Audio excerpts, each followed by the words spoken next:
নমস্কার। আপনারা নিশ্চয় সুস্থ আছেন, ভালো আছেন। সুপ্রিম কোর্টে আগামীকাল রাজ্য সরকারি কর্মীদের ডিএ সংক্রান্ত মামলার রায় ঘোষণা করা হবে। বৃহস্পতিবার সকাল 10:30টায় শীর্ষ আদালতের 11 নম্বর এজলাসে এই রায় শোনানো হবে।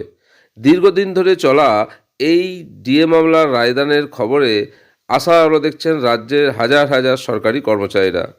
উল্লেখ্য, রাজ্য সরকারি কর্মীদের বকেয়া ডিএ সংক্রান্ত মামলা দীর্ঘদিন ধরেই সুপ্রিম কোর্টে বিচারাধীন। গত 16ই মে বিচারপতি সঞ্জয় কারোল এবং বিচারপতি প্রশান্ত কুমার মিশ্রের বেঞ্চ রাজ্য সরকারকে নির্দেশ দিয়েছিল 4 সপ্তাহের মধ্যে বকেয়া ডিএর 25% মিটিয়ে দিতে হবে, কিন্তু আদালতের সেই নির্দেশ মানা হয়নি।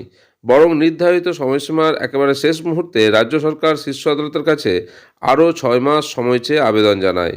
এরপর এই ডিএ মামলার শুনানি চলে 7ই আগস্ট পর্যন্ত। সবশেষে 8ই সেপ্টেম্বর সুপ্রিম কোর্টে ডিএ মামলার শুনানি সম্পূর্ণ হয়। আর তারপর থেকেই সরকারি কর্মচারীদের নজর ছিল রায় কবে সামনে আসবে। আগামীকাল অর্থাৎ 5ই ফেব্রুয়ারি 2026 সেই বহু প্রতীক্ষিত রায় ঘোষণা করতে চলেছে দেশের সর্বোচ্চ আদালত সুপ্রিম কোর্ট। রাজ্য সরকারি কর্মীদের বকেয়া ডিএ ঘিরে দীর্ঘদিন ধরেই সুপ্রিম কোর্টে মামলা চলেছে।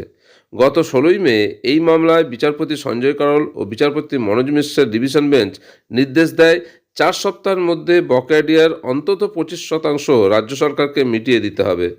শুনানিতে রাজ্যের পক্ষে বর্ষিয়ান আইনজীবী অভিষেক মনু সিংভি যুক্তি দেন, মহার্ঘ ভাতা রাজ্য সরকারি কর্মীদের অধিকার হিসেবে বিবেচিত নয়। তবে সে বিষয়ে বেঞ্চের পর্যবেক্ষণ ছিল স্পষ্ট, তা অধিকার হিসাবে ধরা হোক বা না হোক, দিনের পর দিন কর্মীদের প্রাপ্য অর্থ আটকে রাখা যায় না। ন্যূনতম অংশ হলেও নির্দিষ্ট সময়ের মধ্যে তা পরিশোধ করতেই হবে। এই নির্দেশের পর রাজ্য সরকার শীর্ষ আদালতে পুনর্বিবেচনার আবেদন জানায়। সেই আবেদনে রাজ্যের তরফে বলা হয়, সুপ্রিম কোর্টের নির্দেশ কার্যকর করতে আরও 6 মাস সময় প্রয়োজন। যুক্তি হিসাবে জানানো হয়, বকেয়া ডিএ মেটাতে যে বিপুল অর্থের প্রয়োজন, তার জন্য চলতি অর্থবর্ষে পর্যাপ্ত বাজেট বরাদ্দ নেই।